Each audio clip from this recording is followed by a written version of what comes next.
Alright guys, quick video here.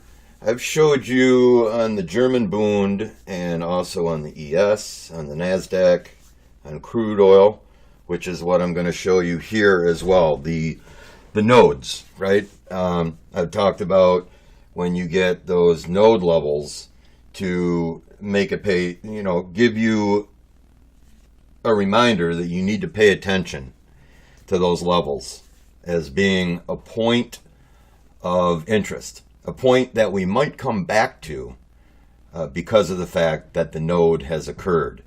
And if you remember in those other videos, I also discussed how wide the node can be. Typically in crude oil, I don't want the node to be any more than 4 ticks.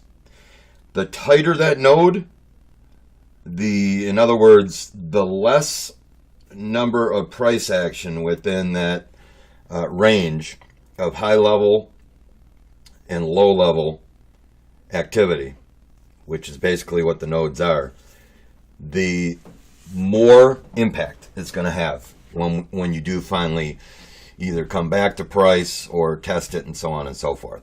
So you can see here, these 2 orange lines are where the node was created at 9:58 a.m. Eastern time. So right back over in this area is where the node occurred. So we knew at that point, after we drew these lines on here, and you've got to draw those lines on there because those nodes are going to go away as far as it being graphically displayed over here, as volume continues to come into the market. So, if you're going to use the nodes, you definitely have to be on your game because you have to see them forming over here in the profile. But anyway, that's for another time. All I really want to show you here is that what do I constantly advocate? I advocate retests, right? Retest, retest, retest.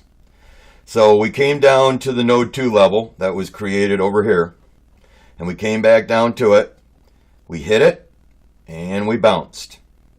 Then we came down, and what do? We retested right to the very low end of that node. I mean, this node was only 2 ticks, so we knew that this was going to have an impact. So this retest right here was like, lick your chops and get ready to rock and roll. So these node levels, I'm telling you right now, and this node level from today can and ultimately will come back into play at a later time in the future. So using these nodes are not just about the here and the now. Using these nodes are about what could potentially happen at that price in the future. So these typically stay on my chart for about 3 days. Like I said, after about 3 days from a statistical standpoint, things tend to lose their ability unless we have levels like these other lines in the sand that just continue to prove their value time and time again. Then I keep them up there. I mean, I've had specific lines in the sand on my chart for sometimes 10 days.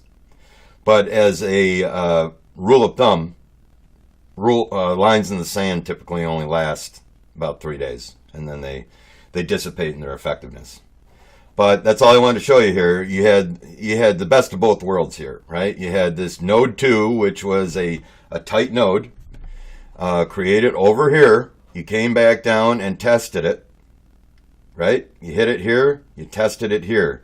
Not only did you test it, but you came right down to that very bottom end of that node, and then you started to move higher. So, I mean, you got to use these nodes. That's all I got to say.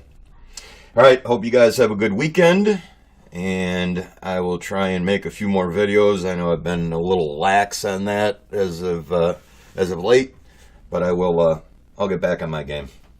All right, later.